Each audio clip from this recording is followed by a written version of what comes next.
A pile of rubbish dumped under a motorway bridge on the outskirts of Essex.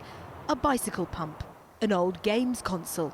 Each week volunteers clean up, but within days, fly tippers are back. So we're coming up to a load of rubbish that's been dumped here, haven't we? You know, what are we looking at here? Well, what you see here is sort of classic dumping. You've got obviously a load that's come from one vehicle. There's a mix there of business waste and also domestic waste. And to be fair, a lot of those domestic customers would be appalled to see their waste end up here, but they wouldn't know any different.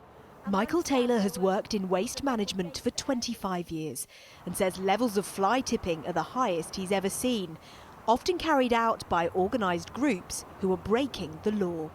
I think predominantly because it's quite easy for rogue operators to operate in this current marketplace. I think secondly, there's been a lack of enforcement in recent times, and I think the cost of waste is driving people to break the rules.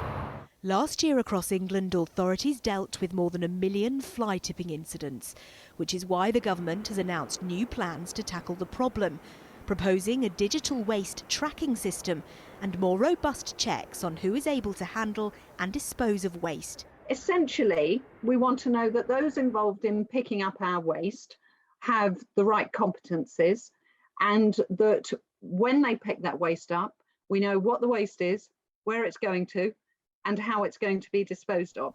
But for those in the waste disposal business, it's not just about cracking down on criminals. We've all got to do our bit too before employing someone to dispose of our rubbish.